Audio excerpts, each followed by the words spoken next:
Olá, tudo bem? Boa noite a todos. Eduardo Martins aqui no canal, nessa fanpage, né? Melhor dizendo, você vai também para o canal do Espiritismo Fácil, né?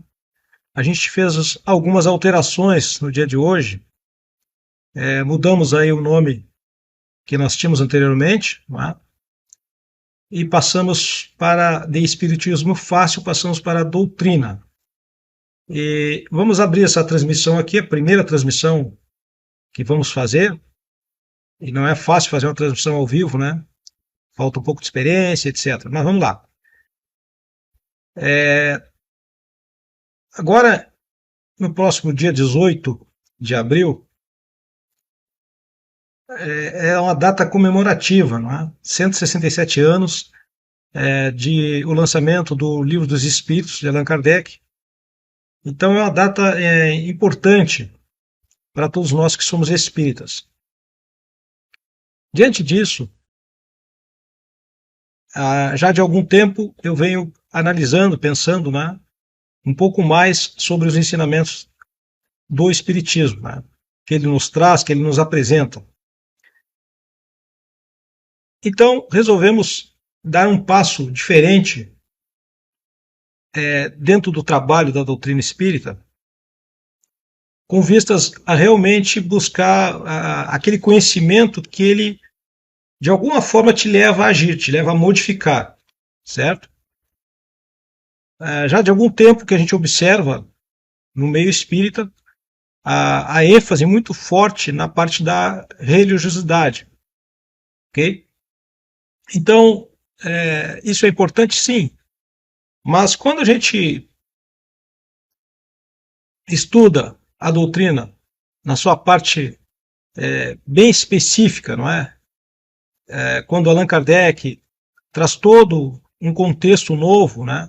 A partir de 1857, com os ensinos dos espíritos superiores, assim está nas obras básicas, não é? Nós precisamos lembrar que a doutrina não é somente o seu cunho, não é somente religioso, né? Ela tem a sua parte científica, a sua parte filosófica, né? Que eu diria que são partes muito importantes. Não que a parte da religião não seja importante, claro que ela é. Né? O próprio termo religião, né, nos enseja aí uma religação, né?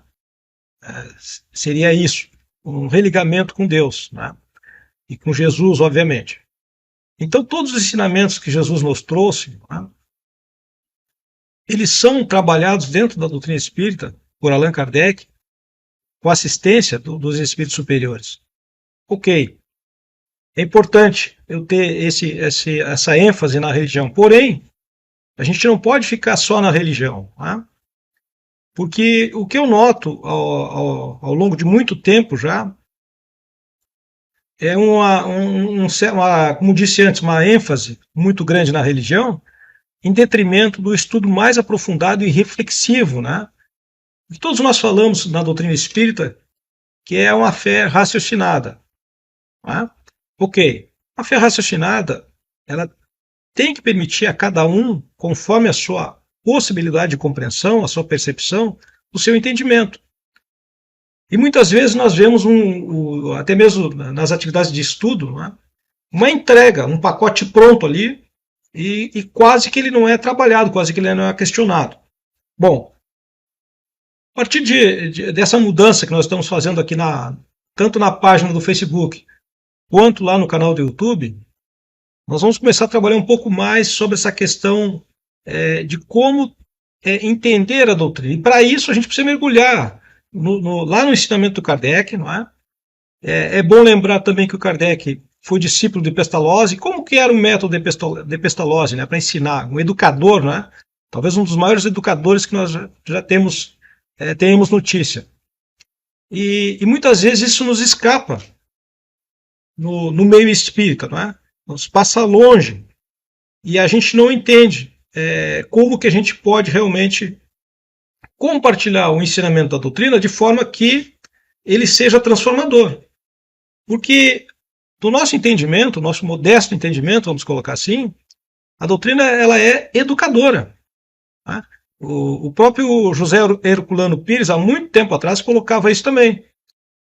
E o que a gente vê, e aí eu tenho que concordar com alguns colegas do meio espírita, não é? É uma conotação, vamos colocar dessa forma, mais igrejeira, né? Mais igreja. A gente até entende isso, é natural, porque nós passamos nas fileiras do catolicismo, né, em outras encarnações, e trazemos talvez essa tendência conosco. Mas é preciso lembrar que, sendo o Espiritismo na sua tríplice, né, no seu tríplice contexto, né, seu tripé, vamos colocar dessa forma, filosofia, ciência e religião, ele não é mais uma religião. Não pode ser assim entendido. Né? Já temos tantas religiões aí no mundo, né? E nós temos que ter essa liberdade de escolha, certo? Eu sempre falo que eu tenho amigos, colegas em outras religiões que são excelentes pessoas, né? Bons pais de famílias, excelentes profissionais.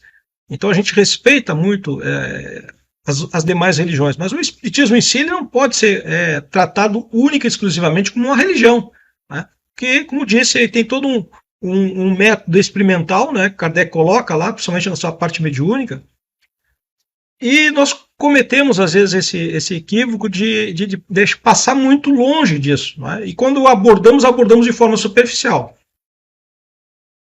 E aí nós perguntamos, não é?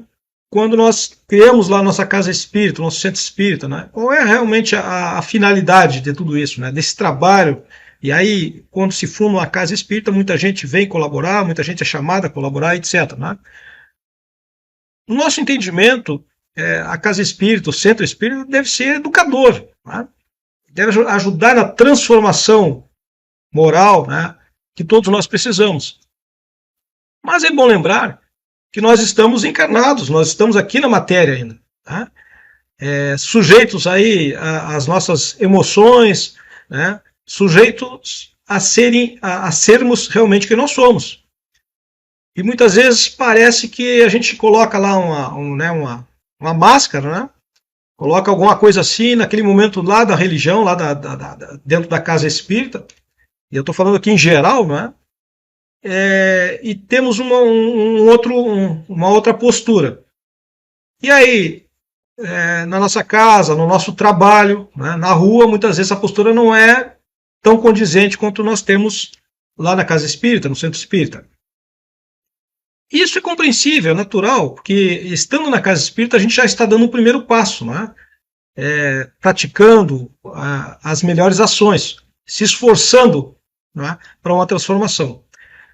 Mas nós entendemos que o foco na transformação tem que ser muito forte. Tem que ser muito forte.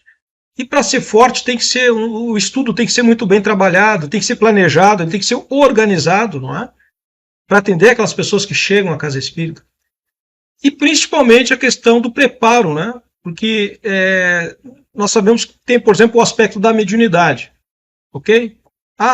Aquele velho clichê aí que tem dentro do espiritismo, né? A mediunidade aflorada, etc, etc, né?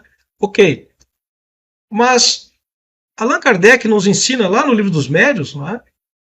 Através das próprias orientações da espiritualidade, que é preciso tempo para desenvolver essa mediunidade. É preciso estudo, né?